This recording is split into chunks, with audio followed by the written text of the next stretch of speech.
Hello and welcome to the Minds on the Frontline podcast. I'm Jeff Lassers, one of your hosts. I'm a professional firefighter, paramedic, educator, and content creator. My co-host today is Mike Mattern, a firefighter, paramedic, and peer support team expert. In this episode, we welcome Vince Waryas, Operations Director for Universal Ambulance Service and a board member of the Michigan Association of Ambulance Services. Vince has spent nearly 30 years in private EMS, starting as an EMT, then becoming a paramedic, moving into leadership, and now overseeing the EMS operations of his agency. Universal Ambulance serves communities across Macomb, Oakland, and Wayne counties, providing both emergency and non-emergency ambulance transport, including 911 response in several Michigan communities. Vince also serves as a board member for MAS, the Michigan Association of Ambulance Services, a statewide organization that represents and advocates for ambulance services across Michigan through leadership, education, and legislative advocacy. This conversation highlights a segment of the frontline workforce that bears a significant burden, but is often overlooked in the broader discussion about responder wellness: private EMS. Vince offers a practical and honest view of the realities of the job, the pressures EMS providers and leaders face, and why support must align with the actual environment where people work. This episode is a reminder that the system only works when every part is supported. Minds on the Frontline is presented by the Frontline Strong Together 5 program. FST5 offers 24/7 mental and crisis support for Michigan's first responders and their families. If you or someone you know needs help now, call 1-833-34-STRONG or visit fst5.org to learn more. Wayne State University administers FST5 with grant funding from the Michigan Department of Health and Human Services. Together, we are dedicated to strengthening the health, resilience, and well-being of Michigan's frontline community. Please follow us on social media and enjoy the show. Welcome to the show, Vince. How are you? I'm doing great, Jeff. How are you? Perfect. It's good to see you again. It's been quite a long time. You know, Mike just met you, but introduce yourself to our audience, who you are, what you do, and where you do it. Sure. Well, my name is Vince Waryas. I've been working in private EMS for about 30 years now. I got my license in 1995, started out as an EMT first, progressed right on into medic, and then from that I started stepping up through the leadership positions, running certain teams like bike teams and tactical EMS teams and different things like that. Got moved into management, ultimately became the CEO of a private company here in Oakland County. That company ended up being sold, and now I'm an operations director for Universal Macomb. But through my experiences, I'm also a member of the MAS group, which is the Michigan Association of Ambulance Services, and I'm also a board member of the Michigan Association of EMTs. So very active politically, if you will, and I also do a lot of work within the medical control zones that we work in. So I'm very busy doing all kinds of stuff. Yeah, your agency is very spread out. You're Yes. over like 7 or 8 different counties that you provide 911 and private transport for interfacility transport to. Correct. So you're a huge group of human beings. You represent a lot of EMS providers, not only at your agency, but you mentioned the Michigan Association of Ambulance Services. Give everybody a brief overview of what that group does, who they are. Well, the Michigan Association of Ambulance Services is a conglomerate group of multiple agencies across the state of Michigan, including the Upper Peninsula. So we have a large group of individuals that are politically active. We're very active on Capitol Hill, working on getting legislature that works for EMS, working on billing reimbursements so that, people get paid appropriately for the work that we do. A lot of different types of activities. We've also recently started working with Frontline Strong, because we recognize that our staff that we have under our employ are stressed and they need assistance. So we're looking for a better way to provide that for them, and that's how we ended up here today. So the Michigan Association of Ambulance Services is a large group of private companies. Some of them are municipal based, some of them are purely private, some are nonprofit, some are for profit. So there's a good mix of the types of agencies involved, but it spreads out over the whole state of Michigan. You brought up two of the biggest groups, the private EMS and then you said municipal EMS, right? Yes. Kind of let's go through and differentiate the operational and the occupational stressors of private EMS versus municipal EMS. Yeah, how are they the same and how are they different? Well, they're very much the same from the respect of the calls are the same, right? So when we respond to a 911 call, for example, a chest pain patient is a chest pain patient, and whether you're a municipal-based service or whether you're a private service, you have protocols that you have to follow, and you're going to treat that patient the same way, right? The differences are basically in the operational structure for some of them. So some of them operate out of stations, 24-hour stations, and when they get a call, it's a static system where they go out, they do the call, and then they return back to their station, and they wait for the next one.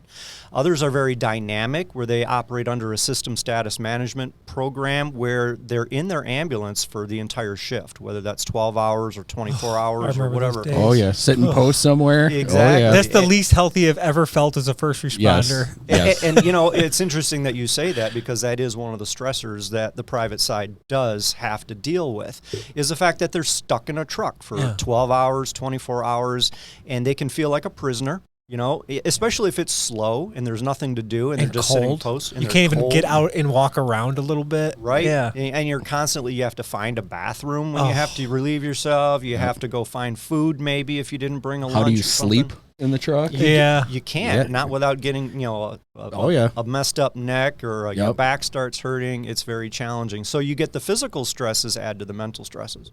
Yeah, I would say that my short experience in private EMS early, and back in the day when Mike and I were coming up, if you wanted to be a career fire service person, there was a high likelihood that you were going to do it by starting out in the private EMS world. Correct. Yes. And I look back on those days as learning experiences of that was a physically demanding, hard job.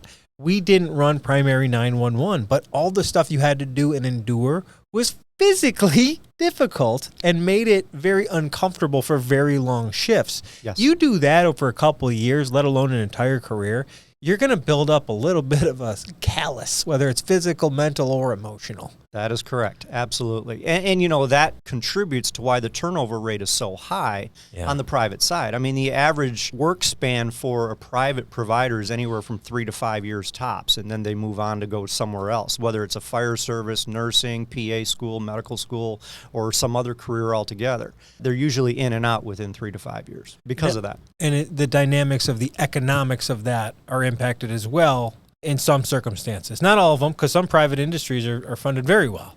Correct. And some are not as fortunate, and there's a lot of economical issues in there where it's also the schedule, it's also what that person just wants to do with their career. So I do see that private EMS, sometimes, a large majority of people use it as a stepping stone to the next thing. Absolutely. It used to be more of the fire service, and it kind of still is for those, you know, working through their education. But you see a lot of the nurses, you see a lot of people that are about to go to med school, become EMTs for about a year and kind of use that to get into their med school, which is cool. It has a part of that. So there's a lot of EMS providers in Michigan. I think the last estimates were plus 30,000 in Michigan. Yeah, that sounds about right. Active EMS licensure, right? So that doesn't account for guys like me and him that are in the municipal career fire service. But if you were to boil it down to the people we're discussing, which is in the private sector, 20,000? 15? That's still a lot of people. I'd say it's at least half, probably a little bit better than half, though. Agreed. Right. So this is a huge number. The reason I bring that up is that private EMS providers form a large part of our workforce, but often excluded from the discussions about wellness. We've had James Tignanelli, we've had Matt Saar, and we've had Mike Sauger from the Michigan FOP in here, and they were integral in making sure this program came here for all Michigan first responders and their families. And still, just based on the world as it is, private EMS kind of gets left in the dust a lot of being a first responder. Why is it vital that we make sure we include these people in these discussions to make sure they don't get left behind? I would say that it's vital because we represent, at a minimum, 50% of that workforce, right? Yeah. And we can't get the job done without each other. Whether you're municipal or you're private side, it doesn't matter. You do the same job most of the time. We're doing the same type of work, and we can't get the whole job done without each other. So if that side of the equation becomes unbalanced because of burnout, because of stress-related issues, because of people just leaving the industry because they're fed up with whatever, there creates an imbalance. And I look at it from the perspective of congestive heart failure. And this is kind of how I've always related it to people, is that the private side typically is tasked with the responsibility of moving all the non-emergency type patients, right? So the discharges home out of the hospitals, going home, back and forth from the nursing homes, things like that. If we experience a drop in the personnel that's substantial, let's just say it's 10%, 15% due to burnout, they're just done, they're out of the industry, who's going to move those patients? Nobody, right? So then that creates a backup in the system. So if the hospitals can't get the discharges off the floor and send them home, the people that are in the ER waiting for those beds can't move up. And therefore, when the rescues come in, whether it's private or municipal, they're standing around in the ERs waiting for a bed because the ER's full, because the floors are full, and you just continue to get this backup out the door. We just had a crew the other day that was waiting in an ER for a bed for an hour and a half because there were no beds in the ER available because the floor was backed up. And then there's other times where we've had 2-hour waits at certain facilities. So that's just an example of the backup that will occur if these people burn out, and when the hospital calls and we can't get a unit there to get that patient out, it creates that congestive heart failure within the system. And you just can't get the people moving from point A to point B, and it hurts everybody, including the patients trying to get into the ER to be treated. Yeah. The whole So system. the mortality rates will go up because they're not getting the care that they need fast enough. And you got an understaffed community of private EMS that do the predominance of all of these private transports. Let's just say 99.9% of these private transports are done by private EMS. And it's already understaffed, so you're trying to get them on more calls. They're getting cleared faster. They're picking up all the overtime they can imagine. This is a lot of stuff. So It is. in that context, what obstacles do private EMS providers encounter when seeking support? Is it as bad as they're just so busy they don't got time for that crap? It's time and money for the most part. The municipal providers many times have a tax subsidy, right? They're tax-based. So the taxpayers help pay for the operation, if you will. And then they'll bill for their services on top of that. But the private sector doesn't have any tax revenue, all right? So they have to rely specifically and solely on the reimbursement aspects to pay the bills and make ends meet. So all the wages, the overhead for the buildings, insurances, the vehicle costs, the fuel, all that stuff comes out of the reimbursement side of it. There's no other cash flow source for them, right? So the reimbursement rates on emergency type work is somewhere between 50 and 60%. So you don't get paid on everything you do. So when you start looking at the numbers, we have a very small window of financial income coming in to pay all the bills. So there's always a financial stress. So with that financial stress, that's what causes, a little bit lower wages most of the time on the private sector because we just don't have the income to pay them more. But it also hinders our ability to train people. It hinders our ability to have brand new equipment, nicer equipment, cutting edge technologies, things like that make the job a little bit easier or better for the staff. It's because we just don't have the income source to provide that. And grants are very difficult for providers to get also. So that's not usually an option to go either. So with all that combined, they're usually at a little bit of a disadvantage. So they've got the added extra workflow of moving all these patients as quickly as they can, but yet you have not as nice of equipment. You're running them really hard. The vehicles are a little bit older. They run longer. There's just a lot more mental stress. And when things break, sometimes they can't get them in because it's so busy. So you have to kind of figure out how to be a Boy Scout out in the field, if you will, and fix it as you go and operate maybe with something that's not working 100% of the way. And you're trying to hurry up and rob Peter to pay Paul, so to speak, to try and get the job done. And that all adds emotional and mental stress on the providers as well. Yeah, especially since the people that occupy those jobs take those jobs because they want to help. So now they feel overly dedicated to limp things along. Right. Which adds, like you just said. Which is another reason why the Frontline Strong is so helpful to this type of community that doesn't have the funds, right? Now, you being a leader, I would kind of want to pick your brain a little bit. From a leadership standpoint, how important is it for EMS leaders to really kind of openly acknowledge the stress, the trauma, and the mental health challenges kind of within their organization and within the whole EMS kind of industry? Well, I think it's absolutely vital. If we go back to the discussion we had just a few minutes ago regarding the turnover rates, one of the biggest expenses that an agency has is hiring and training people, getting them up and coming into the system. You got to bring them in. You got to put them through the initial processes, the background checks. You've got the physical testing. You've got all kinds of things that have to be done. Uniforms, a lot of operational expenses with onboarding, right? So if you're going to spend all that money getting them into the organization, you want to hang on to them as long as you can.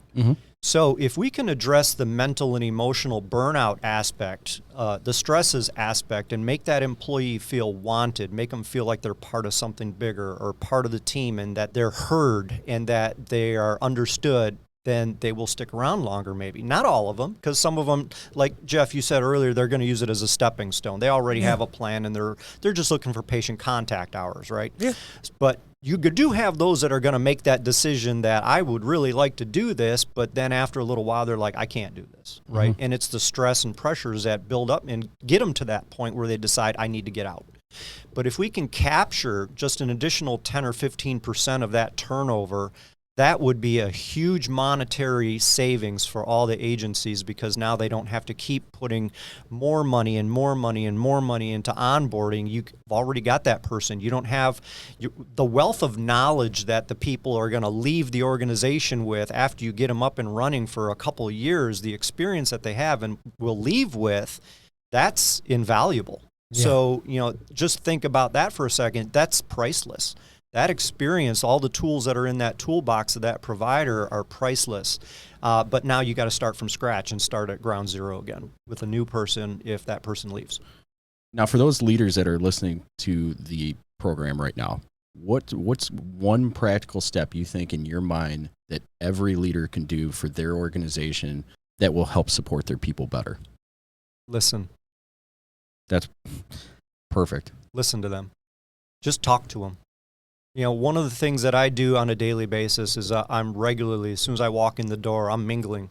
I'm listening to them. I'm hearing their stresses. I'm hearing their complaints. I'm listening to everything they've got to say. It doesn't mean that I'll always be able to fix everything, but at least I'm hearing what their issues are. I'm hearing what they have to say, what their suggestions are, what challenges that they're seeing. And that keeps my finger on the pulse operationally so that I can address the things that I can address. But like I said, I can't address everything, but I will address what I can. And I think sometimes that alone is enough, just to know that you've been heard, somebody's listening. And I think they're realistic from the perspective of they know they're not going to get everything they're looking for. They're not going to get everything they're asking for. But if you try and you legitimately make an effort to try and address what is addressable, I think that goes a long way. I think that's huge. I think the fact when people feel like they matter, I think it's being heard. Like, yes. Good. I got it off my chest. I wanted you to know that this rule or policy or thing we have to do now is blah, blah, blah. I need you to hear that to consider it. Yeah. Absolutely. Yeah. No, 90% of the time, I think people just need to know that, okay, I'll take that in consideration, move on to the next thing. That's all I need to hear. Right. And if they feel like their supervisor looks at them as people, not just a that, number that on one a page. alone. You know what I mean? But that by taking the time just to listen, it's simple, but it means a lot to the person on the other end of it. Every time. Every time. It does. And, most providers, they're not the type of people that do something just because you told them to do something, right? They want to know why. They want to know the why behind it. So, during that conversation, if there's a rational reason or there's a policy or a statute reason that we do things this way, sometimes just that education goes a long way too. So if they understand the why behind things, they're much more apt to say, oh, okay. And then, that takes that stress away. Yeah, absolutely. So Vince, let's go back to your role at Moz a little bit. You have a position that reflected on the availability of resources for personnel within all of Moz. Talk about that and how it addressed the use of EAP and the availability of mental and behavioral health resources. Well, as a director with MAS, I represent the Region 2 North area as a board member. But I was also put in charge of what we call the Professional Standards Committee, kind of a catch-all for a bunch of different things that MAS is working on as far as projects goes. One of the things that was a concern for the MAS members was mental health. We recognized as a group across the entire state that there's an enigma with entering what historically has been EAP. Most agencies, or all agencies, will have some form of an EAP program for their staff, but we knew that there was a challenge with people actually entering that program because there's an enigma, right? We all know about the enigma with seeking help. Nobody wants to be that guy, that weak link in the chain. So people are not using it because they were afraid of being that guy. The stigma was holding them back. And specifically, the EAP provider you guys were using was almost too closely related to your daily operations. Yes, well, that was something that I discovered through the research process. But so I can't say it's happening everywhere, but Sure. It probably happens more often than not. Our EAP provider was one of the facilities that we transported patients to, and our staff didn't care for some of those people there, so they didn't have a trust level, right? So they didn't want to enter EAP and talk to the people that they didn't trust to begin with. So that was a roadblock. And would you say that the word EAP makes people feel allergic to begin with? There is a stigma with those three letters strung together. Oh yeah, there's absolutely a stigma, yeah. No matter where it is, it feels like that's the stigma. So it sounds like you had to overcome the fact that you had people in need. You had a plan, and that plan just wasn't serving your constituency, for lack of a better term. Correct. I would say it wasn't effective. Sure. Or not effective enough, maybe is a better way to say it. Okay, fair enough. So what we did is they tasked us with try to find a better way. So one of the projects that we were given is to try and find that better way. So we started looking around, and we looked at a lot of different things. The committee looked at applications on your phone, self-help type things, all kinds of different programs that are out there to see if we could figure out a better way to build that mousetrap, right? So we looked at all these different things. We experimented with a bunch of different things, and we would meet and discuss, and this works good, this doesn't work very good, I don't like this, I do like this, that kind of a thing. We also explored other programs that were out there, but most of those are at a for cost type thing, and some of those are fairly pricey. So that was a challenge also because, as we talked about earlier, the private sector is not flush with cash, right? We struggle with making ends meet sometimes. So we wanted to, try to relieve that financial burden, but at the same time, how could we get the programs that are needed to the staff that need them? So ultimately, one of our agencies was working with Frontline Strong at that time and suggested we take a look at that. So we did look at Frontline Strong, and we looked at all the different things that it offered, all the different programs, the SISM trainings, the teams establishing that you can do through Frontline, the programs that are offered, the help for the crews, the emergency assistance, all the different things that Frontline offers. We're checking all the boxes that we were looking for. The providers, at the time that we looked at it, your website had the state of Michigan with all the different counties. So depending on what county you live in, you could just click that county and you could come up with a list of providers in that county. And that was an important thing to the MAS group because we covered the entire state of Michigan from the UP all the way down to the Ohio border and everything east to west from lake to lake. So we needed something that was going to span that geographical area and not be just a local company that could provide services to Southeast Michigan, for example. So we wanted something that was going to be able to hit everybody all at once, and Frontline Strong checked all those boxes. In addition, it provided all the additional bells and whistles that we would be looking for, like how can we set up an internal SISM team so that we can get the help to the people as quickly as possible, because who's going to know first when you have a bad call other than the people that work there, right? So you can get that frontline people established that can reach out to those providers immediately at the time of the incident and start that debrief process and start getting that mental healing going immediately, and then offer the additional resources as needed and as of whatever they might need so that they can take that road to the next level and continue healing so that they don't get burnt out, so they don't get into a situation where they might be considering suicide or other nasty things, alcohol, drugs, things like that, to try and get by. So we wanted to make sure that we provided what the crews needed on a day-to-day basis as quickly and as efficiently as possible. And Frontline Strong checked all the boxes. It was a great program, and ever since we've started working with you guys, it's been great. I mean, the people are fantastic. And one of the other things, if I could just tell a story for just one hot second, while this was going on, just before I was tasked with this responsibility of trying to find a better program, one of my employees at the time attempted suicide and was almost successful. Luckily, he was found by some of our other staff members, and we were able to get him the help that he needed, and we reversed that, and he's gotten help since, and he is doing much, much better at this time. He still works in EMS, so we got a win there in the win category, but this particular individual was really, really close to succeeding in his efforts at that time. And I had the opportunity to interview him. And when he went through the process of getting the help that he needed at that time, I was very much blessed to hear about all the struggles and challenges that he went through, because he did end up going through EAP. So I got to understand and learn on a firsthand basis what challenges and struggles he was faced with as he went through that process, what worked well, what frustrated him, and what parts of that whole process, if you will, might have made it worse, you know, where he was even stressed out even more going through the process than he was before. So I was uniquely situated to be able to interview and talk to him candidly and frankly about some of his experiences. And that also helped me steer towards, you know, the use of Frontline Strong. And Frontline Strong has been absolutely fantastic for us. So, Vince, you've done a great job of really showcasing the difference between private EMS and all the other frontline workers, and everybody has their individual things that they deal with based on the community they serve, their operations, how it all works. But thank you for really looking at that and highlighting those things for us. If there's one message you want first responders and their families to take away from this conversation, what would it be? You're not alone.